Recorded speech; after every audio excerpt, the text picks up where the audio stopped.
T'as vu ça, Jamy? Quel chef-d'œuvre! Ah oui. Alors les amis, on visite la capitale aujourd'hui? On est venu admirer Notre-Dame de Paris. Bah oui, entre le 11e et le 13e siècle, des dizaines de cathédrales comme celle-ci sont sorties de terre. Des dizaines d'un seul coup. En Europe, hein. Oh, j'aimerais bien savoir comment ils arrivaient à bâtir des monuments pareils. Tu sais ce qu'il te reste à faire, Fred? Zappe-toi au Moyen-Âge sur un chantier. Ça va pas être discret, hein? Bouge pas, je te plombe. Ouais.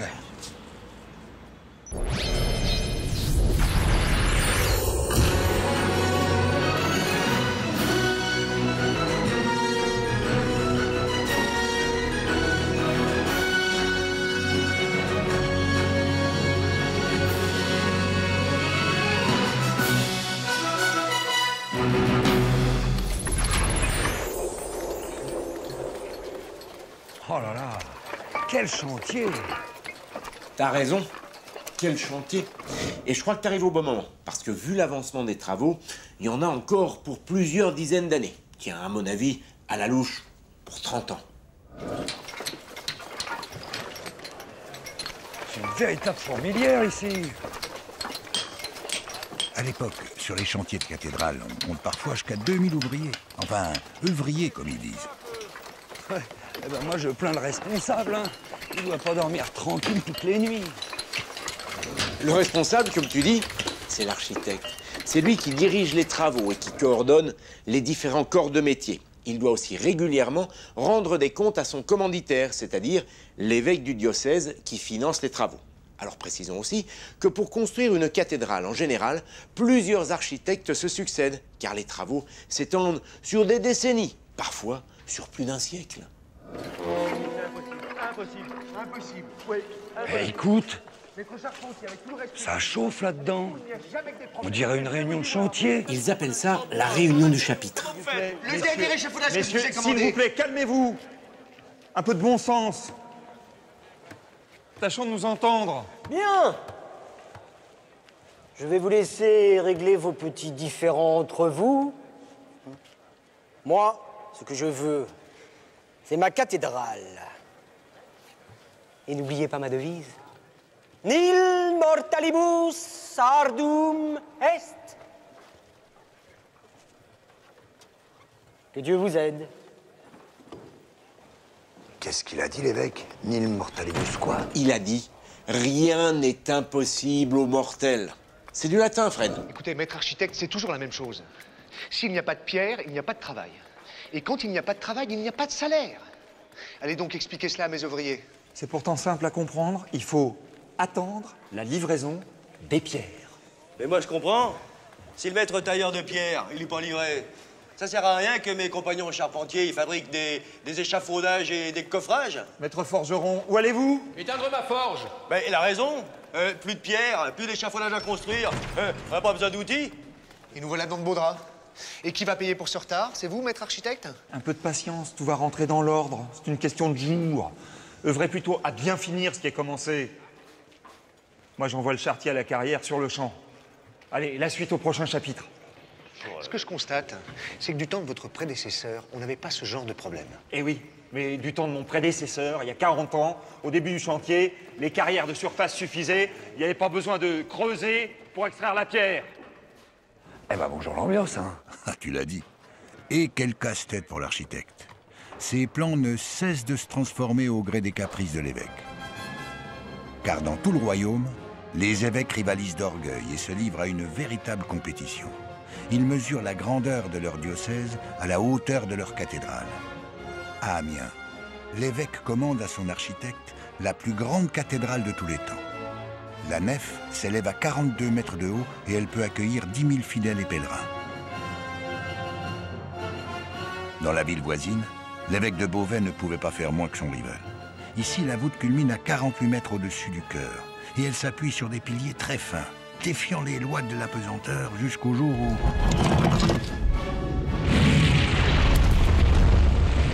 La voûte s'effondre en 1284. Aujourd'hui, l'ensemble de l'édifice est maintenu en équilibre par des tirants en bois. Car ce n'est pas tout. En 1573, la grande flèche, la plus haute du monde à l'époque, s'abat sur ce chef-d'œuvre resté depuis inachevé. Ainsi, pendant 2 siècles de compétition architecturale, 80 cathédrales vont s'élever dans le ciel de France. C'est vrai, c'est intriguant, toutes ces cathédrales qui poussent comme des champignons. En fait, elles surgissent dans le paysage entre le XIe et le XIIIe siècle, à une époque où les choses vont beaucoup mieux au royaume de France. Chez nos voisins aussi d'ailleurs.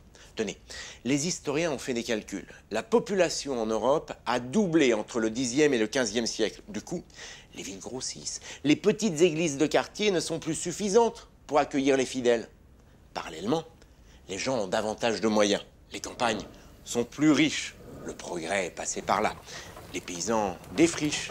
La surface des terres cultivées augmente. Désormais, ils utilisent la charrue aversoir, par exemple. La terre est mieux retournée.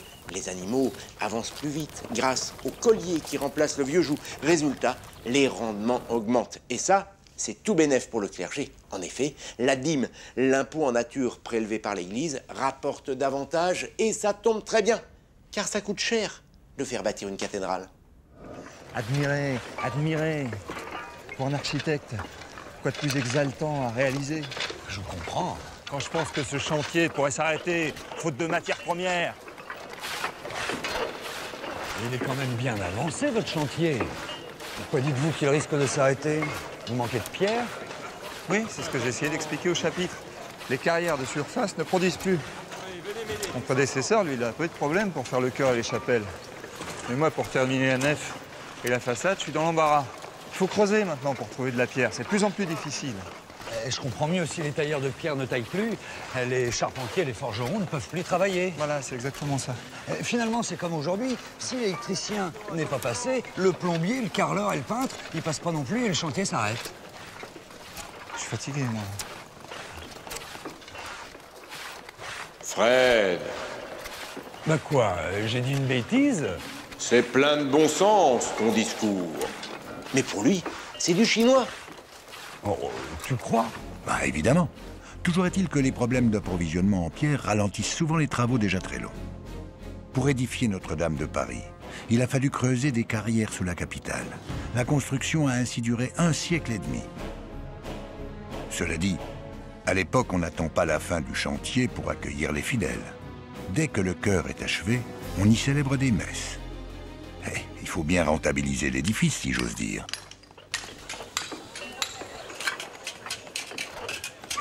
Satané bourrique, là, vas-tu te tenir tranquille? Bon, allez, allez, les gars, dépêchez-vous, on m'attend en carrière, j'ai un chargement de prêt. Tiens, j'aimerais bien faire un tour aux carrières, moi. Excusez-moi, monsieur, je peux vous accompagner? Oh oui, si tu veux, mais d'abord, tu vas me donner un coup de main. Tiens, prends ça. C'est quoi toutes ces planches que vous transportez? Ces planches, comme tu dis, ce sont des moules. Des planches molles? Je comprends pas.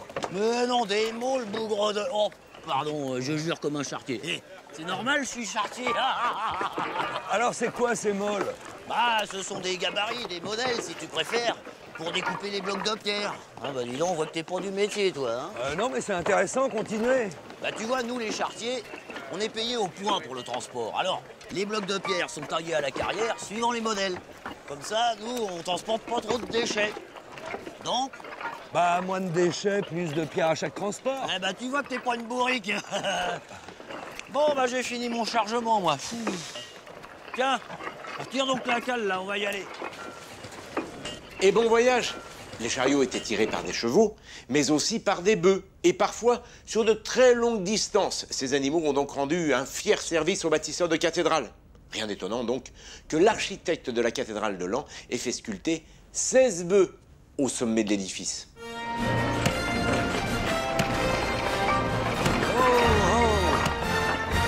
Oh. Et voilà, on est arrivé. Eh ben dites-moi, il y en a des pierres? Ah oui, il y en a, hein. Mais depuis qu'on les extrait de la carrière souterraine, il faut les laisser sécher à l'air libre.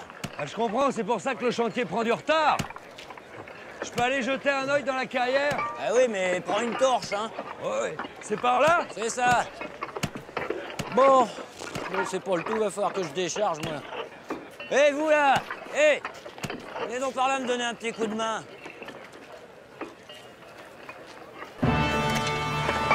Oh, t'as vu ça, Fred? On se croirait chez les pharaons. Et pourtant, la France du Moyen-Âge a charrié plus de pierres pour bâtir ses cathédrales que toute l'Égypte antique pour édifier ses pyramides. T'as vu ça? Il y en a un qui est en train de détacher un bloc de la paroi avec une baramine. J'aimerais bien savoir comment il fait. Ah, c'est simple, regarde bien. Il est en train de creuser des saignées tout autour du bloc, sur les côtés et en dessous. Ça s'appelle défermer et sous-chever. Ah, d'accord, mais après... Et ben après, le bloc est abattu par le dessus avec des coins de fer. Ah, d'accord.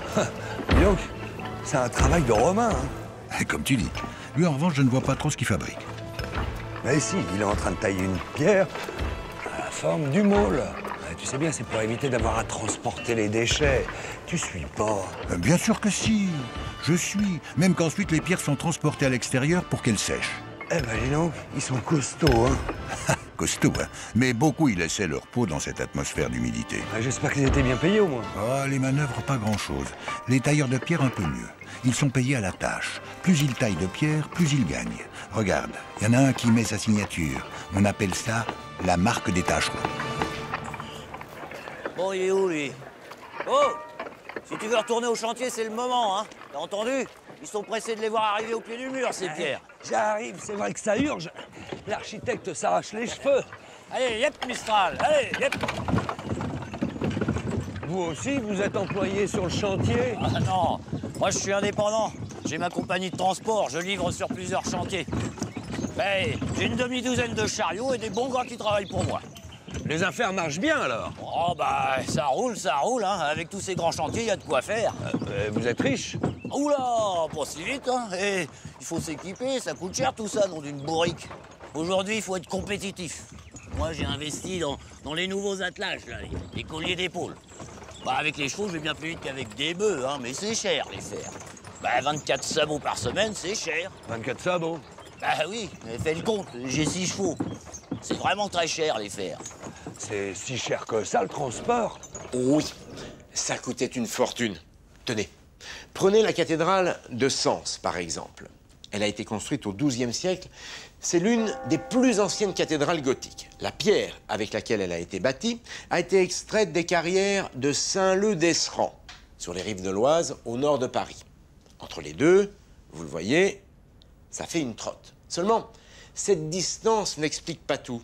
Entre le producteur et le consommateur, il y avait aussi beaucoup d'intermédiaires. Une fois extraites, les pierres étaient d'abord transportées par chariot jusqu'aux rives de l'Oise. Ensuite, elles étaient chargées sur des barges qui descendaient l'Oise jusqu'à la Seine. Une fois sur la Seine, il fallait franchir les péages. Les ponts bien gardés n'étaient franchissables qu'après le paiement d'une taxe, et ainsi de suite, jusqu'à Montreux, au confluent de l'Yonne et de la Seine. Ensuite, les barges remontaient l'Yonne jusqu'à Sens. Et là, leur cargaison de pierres était rechargée sur des chariots qui les convoyaient jusqu'au pied du chantier. Bref, vous l'avez compris, la multiplication des intermédiaires faisait grimper les prix. Alors à Sens, on ne sait pas exactement combien la pierre a coûté. En revanche, à Troyes, une autre cathédrale, eh bien on sait que le prix de la pierre a été multiplié par 5 entre la carrière et le chantier. Vous êtes prêts là-haut? Ouverture. Elles sont bizarres, leurs grues. Quel drôle d'engin. On appelle ça une cage à écureuil, Fred. Tu peux lâcher le frein à l'aveugle. Marche. Excusez-moi, il est aveugle? Ouais, des éclats de pierre lui ont crevé les yeux, alors on l'a mis à la cage. Comme ça, il peut continuer à gagner sa vie. C'est sympa pour lui, mais vous devriez penser à des lunettes de protection. Et pourquoi pas une cotte de maille pendant que vous y êtes? Allez, marche plus vite. Et quand il s'écrase les mains, qu'est-ce que vous faites? Ça arrive plus souvent que vous le pensez, surtout chez les essayeurs. Les essayeurs? Oui, ceux qui posent les pierres. Alors on les met à la cage. Ce sont les pieds qu'il ne faut pas abîmer, parce que là, malheureusement, on ne peut plus rien faire pour eux. Et plus vite! C'est dangereux comme boulot. Nous sommes tous sous la protection de Dieu. Si l'inspection du travail voyait ça. Certes, c'était dangereux, mais ça fonctionnait très bien. Tenez, on a fait des calculs. Avec une cage à écureuil de 2,50 m de diamètre, eh bien, un homme seul pouvait soulever une charge de 550 à 600 kg. Pas mal, hein? Remarquez, c'est exactement le même principe que les pignons sur le vélo. Vous savez, quand ça force un peu, eh bien, on passe sur un plus grand pignon. Et c'est moins fatigant. Eh bien là, c'est exactement le même principe. En fait, la cage à écureuil démultipliait les forces. Alors sur le chantier, les ouvriers avaient également mis au point d'autres outils. Des grues, par exemple. Les flèches n'étaient pas bien grandes, pas plus de 3 mètres, mais elles permettaient quand même de déplacer des charges horizontalement. Quant aux échafaudages, au départ, ils étaient construits depuis le sol. Eh bien, avec le temps, ils ont été remplacés par des structures beaucoup plus légères, directement fixées dans les murs. Des échafaudages à bascule qui ont d'ailleurs laissé des traces, des trous dans lesquels les poutres de soutènement étaient placées. On appelle ça des trous de boulin. Ils sont d'ailleurs toujours visibles sur les murs de certaines cathédrales. Bah c'est malin. Tu peux pas faire attention?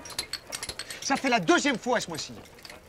Lapin tu es, lapin tu resteras si tu n'y prends garde. Excusez-moi, maître.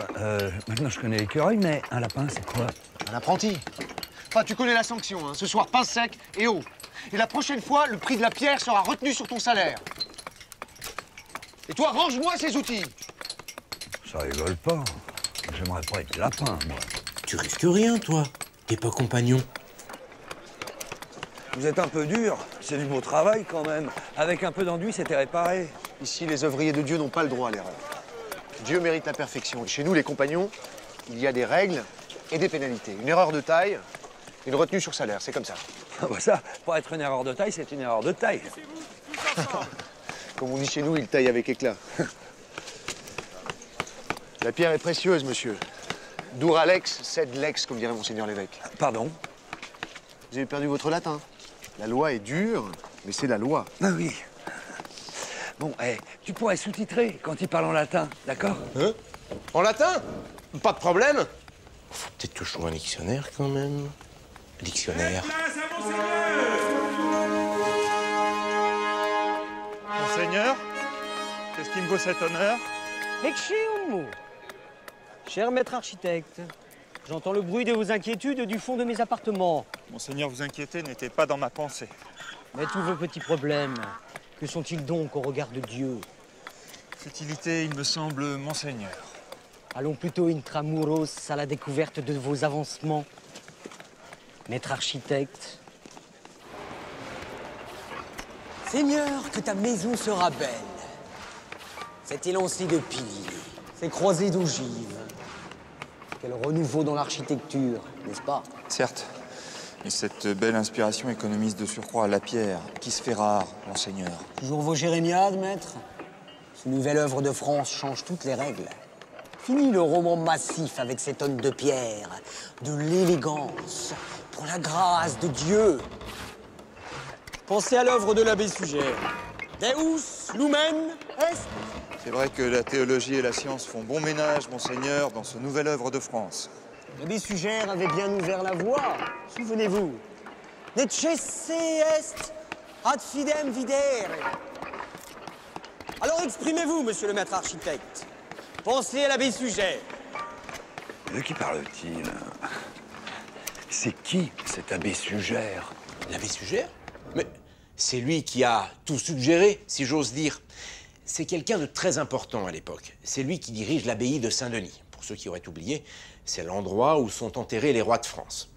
L'abbé Suger est un innovateur, un précurseur. Pour lui, comme le dit Monseigneur, le patron de la cathédrale, Dieu est lumière. Et ça, mine de rien, c'est complètement nouveau. En effet, jusqu'à présent, les fidèles prient dans l'obscurité et la solitude.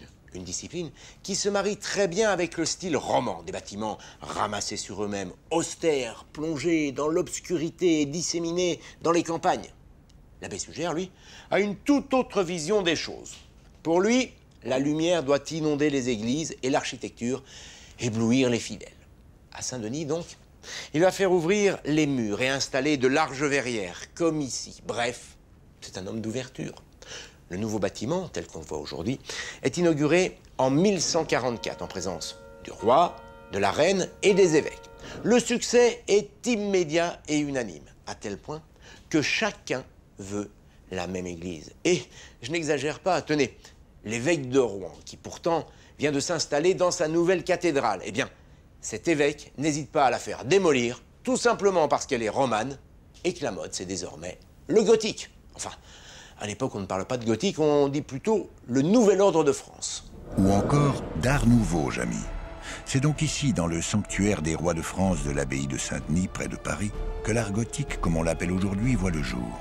Mais pour que la lumière triomphe, il faut changer toutes les règles de l'architecture, tout réinventer. Regardez bien l'église de Vézelay en Bourgogne. De ce côté, la nef romane est plutôt sombre. Les lourdes voûtes en berceau reposent sur des murs épais difficiles à percer pour faire entrer la lumière. De l'autre côté, le chœur construit plus tard est gothique. Et là, tout est clair et lumineux. Mais dans le gothique, plus besoin de murs. Ce sont des piliers qui soutiennent les voûtes en arc brisé dont le poids est astucieusement réparti et canalisé vers les piliers grâce à des croisées d'ogives. Et pour construire très haut, les piliers sont soutenus à l'extérieur par des arcs boutants qui donnent aux cathédrales gothiques ces allures de scarabée. Mais revenons à notre chantier. À mon avis, l'architecte n'est pas à l'abri d'un nouveau caprice. Et ici, maître, quels sont vos projets? Un mur, monseigneur. Un mur. Et à quoi penserait l'abbé Sugère devant ce mur, selon vous? Je n'ose y penser, monseigneur. Eh bien, je vous le demande. Soumettez-moi un projet de rose, une merveille, un joyau. Que sa lumière rejaillisse sur notre diocèse. Je crois avoir entendu que dans le diocèse voisin, mon proche confrère en convoitait un sur sa façade. Je compte sur vous, maître, au prochain chapitre. Fiat, lux. Bien, monseigneur.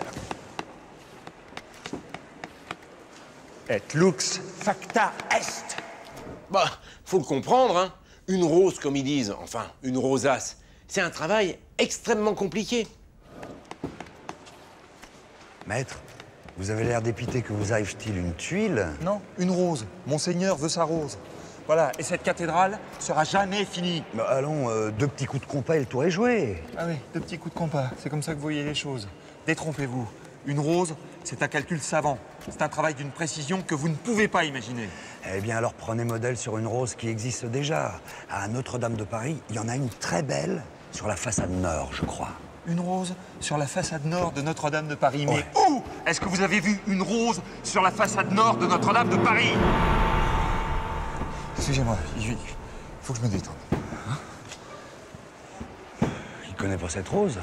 C'est bizarre pour un architecte. Mais enfin, Fred, il peut pas la connaître. Elle a été réalisée en 1250, cette rosace. Ah bah, excuse-moi, mais je peux pas retenir toutes les dates. Et puis arrêtez de vous énerver. Mais qu'est-ce qu'ils ont tous aujourd'hui? Oui, tu as raison. Mais aussi, c'est l'évêque qui nous met la pression. Bon, allez, je vais te donner un petit coup de main. Regardez. Voici les plans de la rosace de la façade nord de Notre-Dame de Paris. À l'époque, elle a très souvent été copiée par d'autres architectes. Alors, une fois de plus ou une fois de moins, allez, je te l'envoie et fais-en bon usage. Excusez-moi, pouvez-vous me dire où se trouve l'architecte, s'il vous plaît? La salle des traits dans la Cayenne. Vous êtes gentil, mais là, je ne suis pas plus avancé. C'est quoi la Cayenne? C'est là. C'est la loge des tailleurs de pierre. Et la salle des traits? Dans la Cayenne. Ah, je comprends mieux, merci. On ne passe pas sans le mot de passe. Mais je dois voir l'architecte.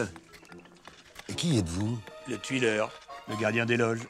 Oh là là là là là là, qu'est-ce que c'est encore que cette histoire? Non, Fred, ce ne sont pas des histoires. Il y avait bien des mots de passe qui, d'ailleurs, changeaient régulièrement, tous les mois. Tiens, et c'est... Voilà. Pied contre pied, genou contre genou. Et s'il te dit Pierre, réponds prudence. Merci. Monsieur le tuileur, ça me revient maintenant. Pierre. Prudence. Bingo, Jamy. C'est fou ce qu'il faut faire pour rentrer ici. Normal, c'est un milieu très fermé et pour cause. Les compagnons sont très bien payés. 3 ou 4 fois le salaire d'un ouvrier sans qualification, à cause justement de leur savoir-faire, qui du coup est très convoité. Alors pour se protéger, les compagnons se sont regroupés au sein de ce que l'on appelle des loges. À l'époque, il y a 4 grandes loges. La loge des tailleurs de pierre, celle des forgerons, des verriers et la loge des charpentiers.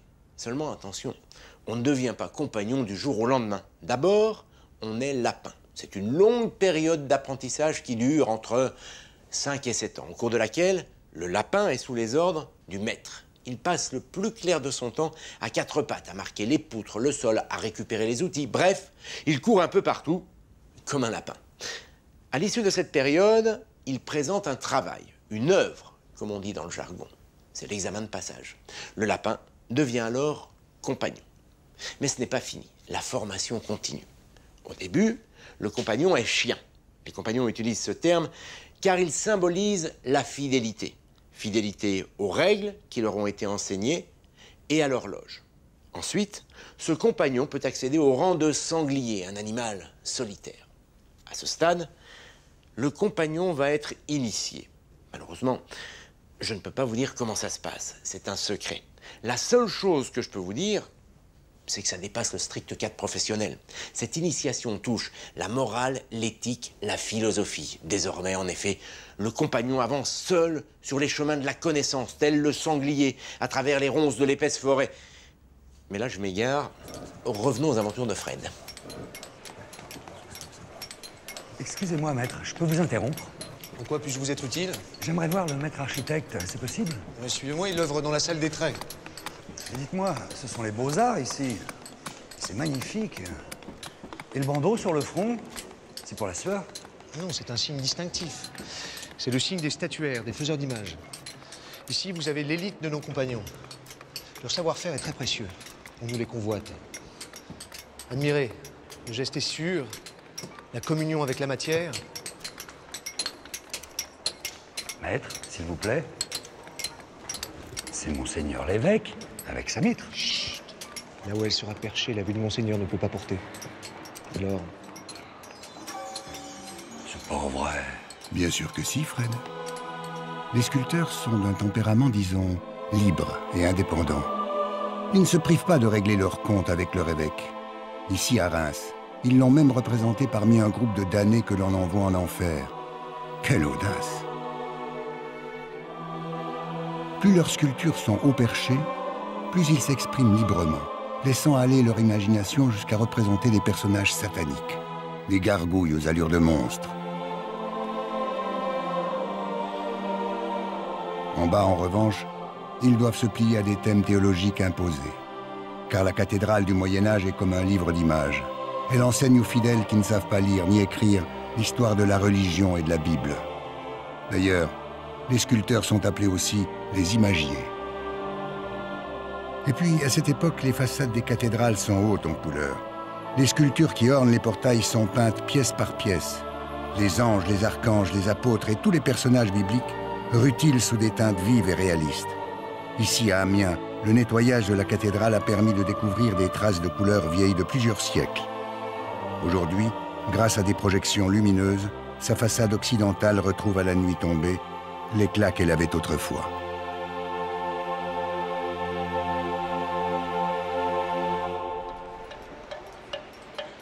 Venez admirer ce dais. Voici mon meilleur ouvrier. Il doit en falloir du temps pour parvenir à une telle dextérité. Des années de passion. Les ouvriers de Dieu n'ont qu'un seul devoir, le servir. Et Dieu les remercie à leur juste valeur, je suppose. Vous voulez dire... Oui. Ils sont bien traités. Leur salaire va avec leur talent. Ils reçoivent mieux qu'un tailleur de pierre ordinaire et ils bénéficient d'excellentes conditions de travail. Ah oui. Eh oui, quel travail! Il fallait 4 à 5 mois pour réaliser une pièce comme celle-ci. Bon, Fred, je te rappelle que tu es quand même venu ici pour rencontrer l'architecte. Voilà, nous y sommes. Vous connaissez le code? Toc, toc, toc. Toc, toc. Oui, bien sûr. Toc, toc. Parfait, compagnon. Encore un code.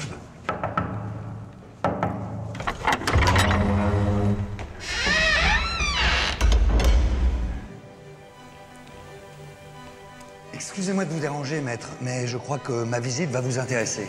Un peu occupé avec les calculs de cette rose, alors au fait, hein, s'il vous plaît. Regardez. Regardez. Ça, quelle splendeur.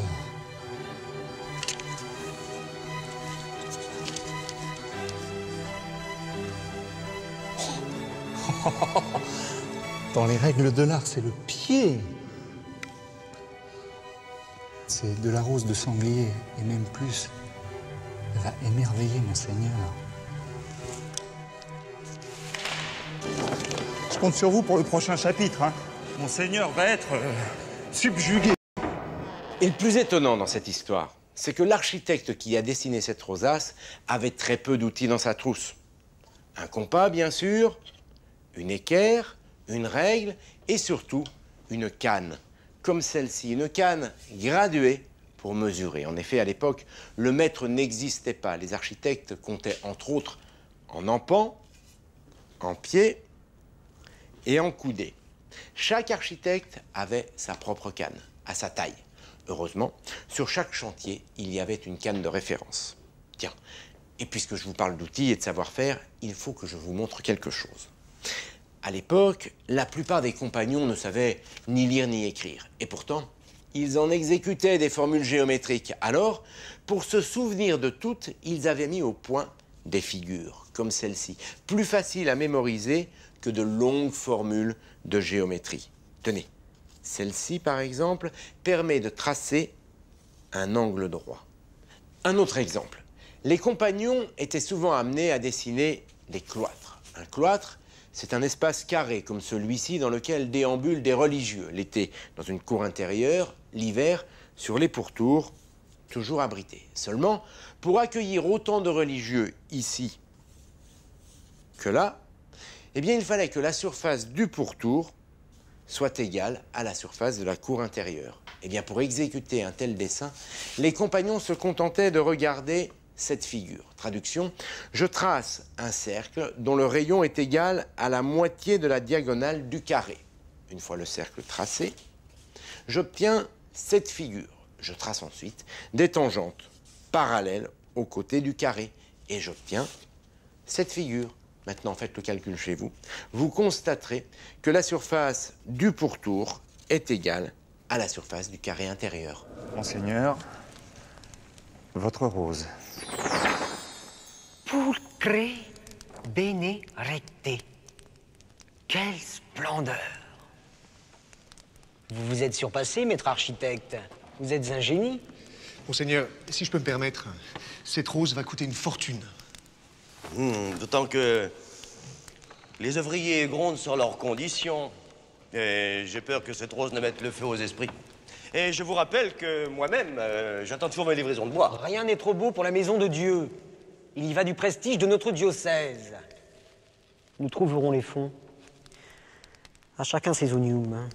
Monseigneur, je suis obligé de vous rappeler les règles des bâtisseurs. Chacun sait ici que la pierre représente 1/6 du coût de l'édifice, le fer 2/6 et le verre 3/6, la moitié du prix de la cathédrale. Les vitraux, c'est la moitié du prix d'une cathédrale. Je sais tout cela. Je sais aussi que cette rose va rayonner sur la contrée.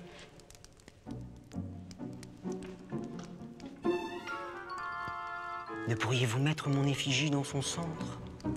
Faudis Deus redebit. C'est noté, Monseigneur.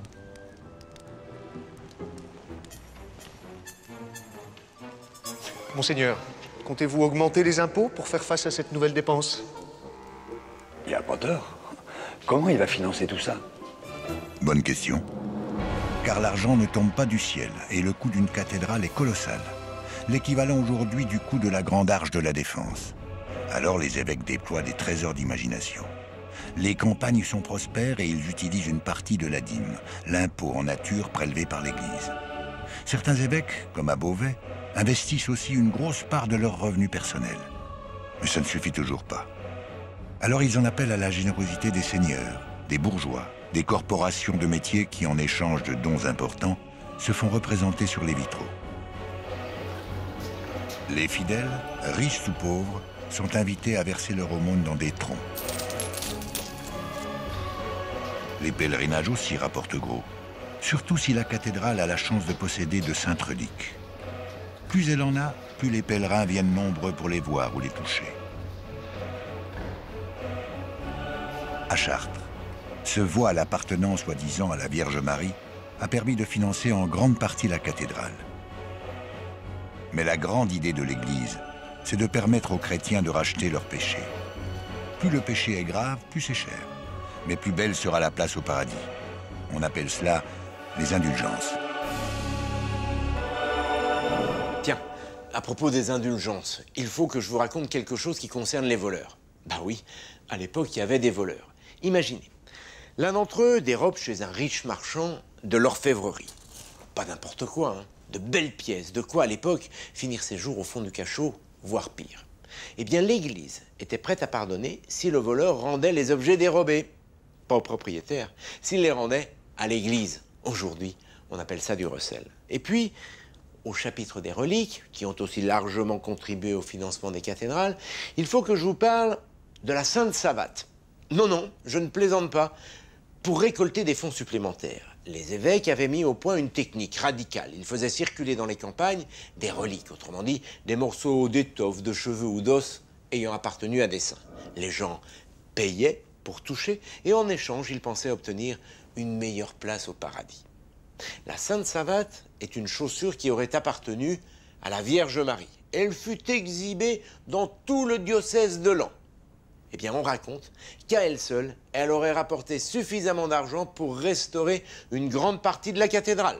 Tiens, dans le même genre, on dit aussi que les reliques des rois mages auraient à elles seules financé toute la construction de la cathédrale de Cologne en Allemagne. Pas mal, hein? Qu'est-ce qui se passe? Qu'est-ce qui s'est passé? Ah bah, un petit gars qui s'est fait écraser la jambe sous un bloc.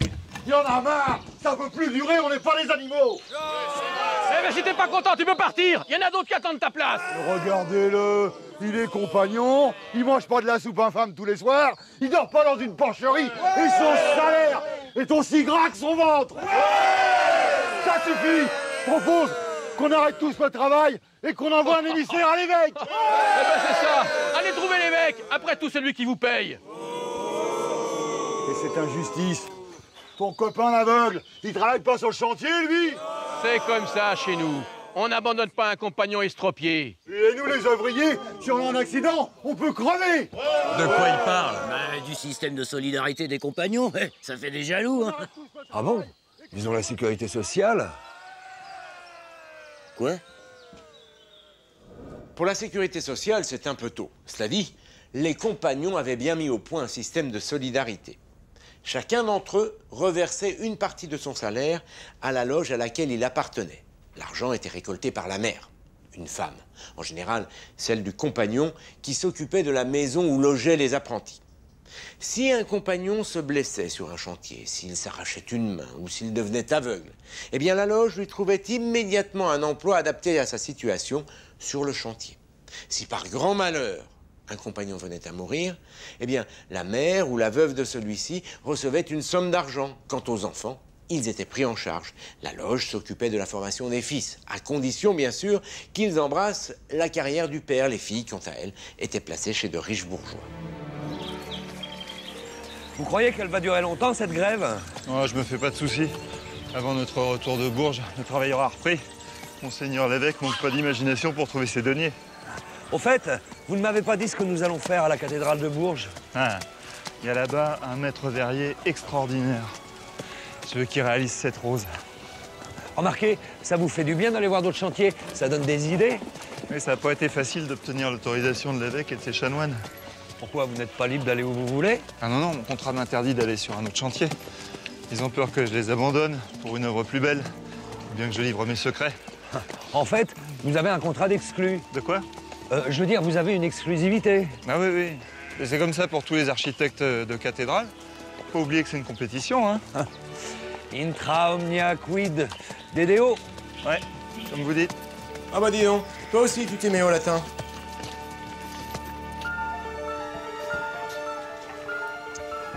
Hola, maître Hans. Ja. Vous a-t-on prévenu de ma visite? Ah.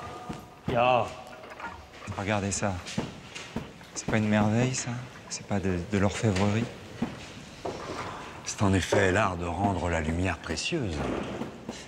Maître Hans, il n'a pas l'air français. Il est de la région de Cologne. Les meilleurs maîtres verriers viennent de l'Est. Mais il parle notre langue. Non, pas trop. Mais il comprend bien. Vous voulez voir? Ouais. Voilà, maître Hans. Ja. Vous pouvez me dire comment vous obtenez ce bel ocre jaune, là? Nein. Ah bon? Alors, ce joli bleu? Nein. Il comprend surtout que vous voulez lui arracher un secret de fabrication. Même sous la torture, il parlerait pas. Vous croyez? À cette époque, le savoir-faire des verriers est très convoité, car avec le gothique, l'art du vitrail connaît son apogée. Mais je vous livre quelques secrets.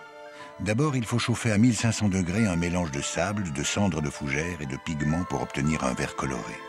Puis à l'aide de longues cannes, le verre est soufflé.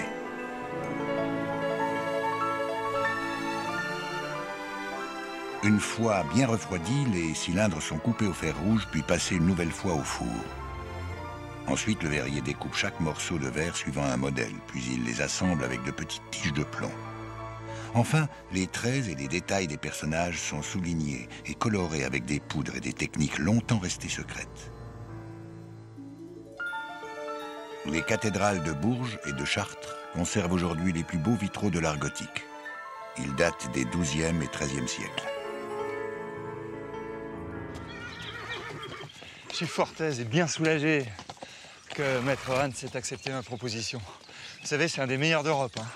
Eh ben, vous voyez, maître, vos affaires s'arrangent. Ouais, enfin, il reste des points noirs. Hein. Cette pénurie de bois, par exemple, ça m'inquiète. Enfin, pénurie, c'est pas le bois qui manque. Hein? Ah non, non, pas ça. Il faut les plus beaux chênes et les meilleurs châtaigniers pour une charpente. Ça se fait rare. Forcément, avec toutes ces constructions. Vous l'entendez? Ouais. Allons voir. Hey, hey. Tu sais, Fred, il fallait abattre au moins 4000 arbres pour faire une cathédrale.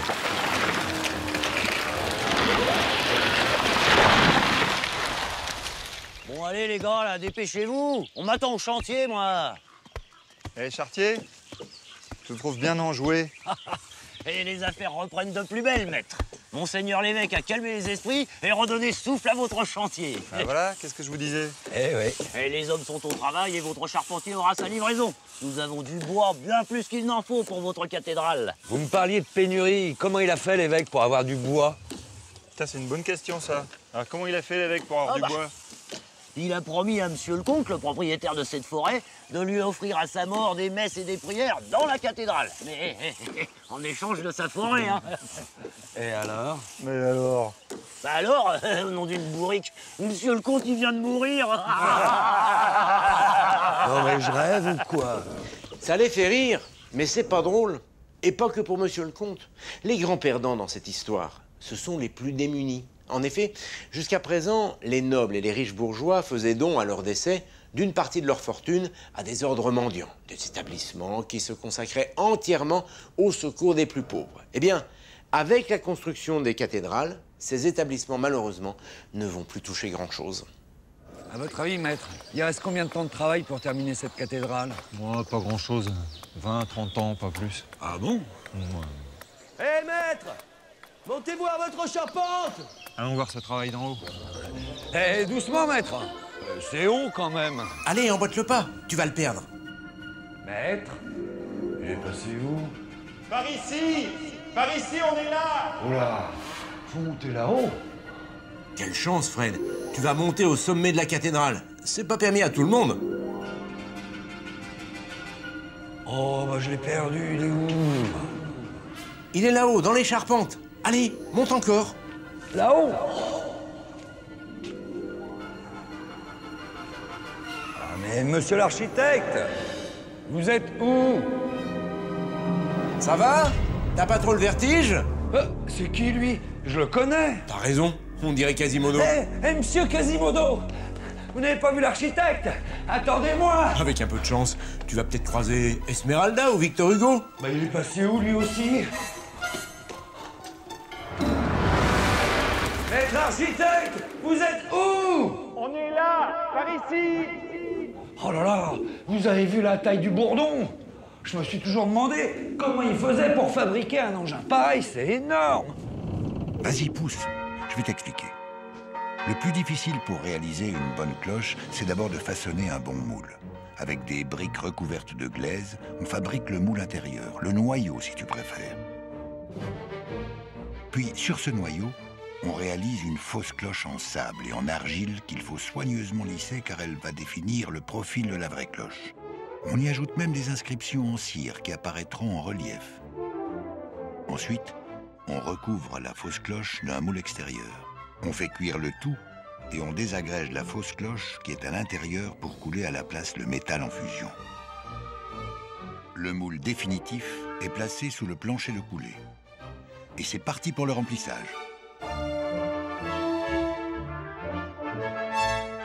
Après 1 ou 2 jours de refroidissement, il ne reste plus qu'à briser le moule. Et voilà, Fred, le tour est joué. Au Moyen-Âge, les grandes cathédrales possédaient au moins 10 cloches, parfois 20, de taille et de sonorités différentes, car les cloches étaient un excellent moyen de communiquer avec la population. Les journées étaient rythmées par le son de ces cloches et il y avait tout un langage, une sorte de règlement de sonnerie établi par le pape ou les évêques pour annoncer telle cérémonie ou tel événement. Il y avait d'abord les sonneries religieuses régulières pour indiquer l'heure de la messe. Par exemple, une volée de 2 cloches, un quart d'heure avant l'office. Ou bien pour appeler la population à prier Marie. C'est l'Angélus, institué par le pape Urbain II en 1095. Mais les cloches avaient aussi une fonction civile. Elles indiquaient les heures, car à l'époque, on ne portait pas de montre. Elles signalaient aussi chaque soir, vers 20 h, le couvre-feu. Tout le monde ferme ses portes et rentre chez soi sous peine d'amende. Et puis, il y avait des sonneries de circonstance. Le tocsin, pour alerter d'un incendie ou de l'arrivée de l'ennemi. Le glas, pour annoncer le décès d'un habitant.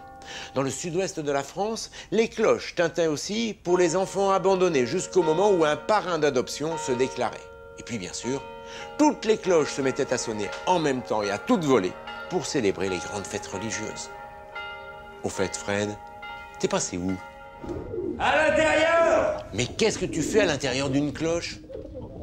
Dis donc, il doit faire un boucan terrible, ce bourdon. Ben, c'est pour voir. Ah, tu crois?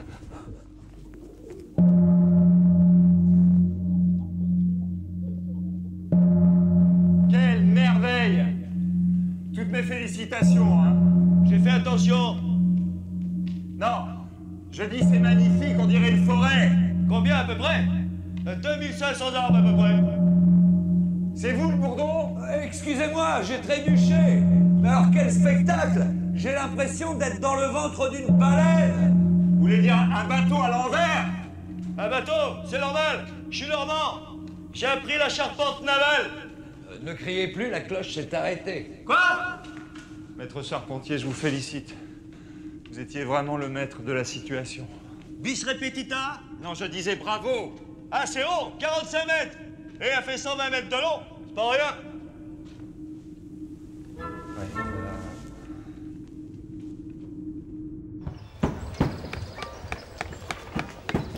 Bon, tu crois qu'il va durer encore longtemps, ce chantier? Parce que ça fait déjà 40 ans que c'est commencé. Zappe-toi dans 20 ans, tu verras bien. Ah ben, on va voir. Oh, ben ils ont bien travaillé. On va aller voir ça de plus près.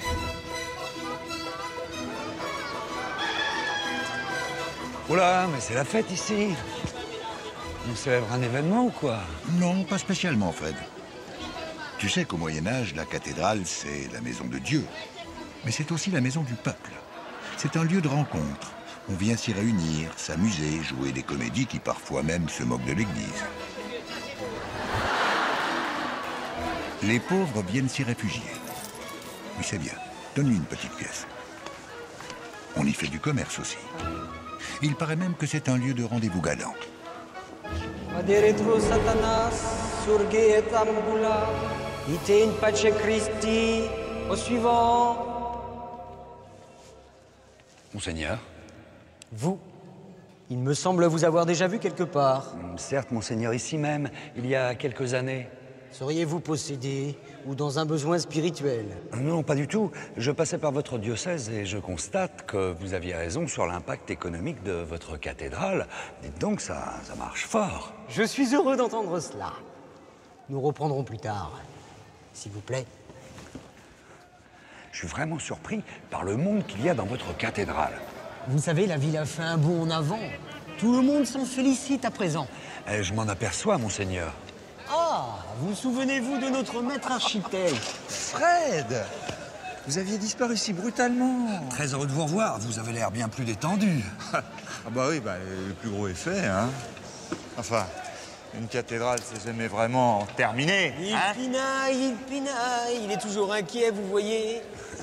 Dites-moi, cette frénésie pour les cathédrales, ça s'est calmé un peu parce que, figurez-vous, j'ai entendu parler du gothique flamboyant. Pas vous? Fred, je crois que tu viens de faire une gaffe. Bon, c'est vrai, Tu n'as pas tort, ça existe. D'ailleurs, si on regarde les flèches de la cathédrale de Chartres, elles illustrent bien l'évolution du gothique primitif, plutôt sobre, au gothique flamboyant, où chaque pierre est taillée comme une dentelle. Les sculptures et les ornements sont finement ciselés en forme de flamme, d'où le nom d'ailleurs. Mais le flamboyant est la dernière période du gothique et il n'apparaît qu'à la fin du XIIIe siècle. Donc Fred, tu es un peu en avance. Votre flamboyant gothique m'intéresse beaucoup. Vous ne m'en avez jamais parlé, maître. Mate animo. Et voilà, c'est reparti. Ça finira jamais, ce chantier. Ad libitum, alea jacta est, et caetera, et caetera. Eh bien, terminus.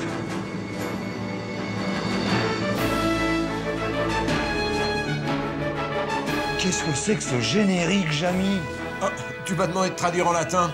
Alors, je traduis. Non mais arrête, c'est fini. Et puis regarde, c'est plein de fautes. Oh, si on peut plus s'amuser.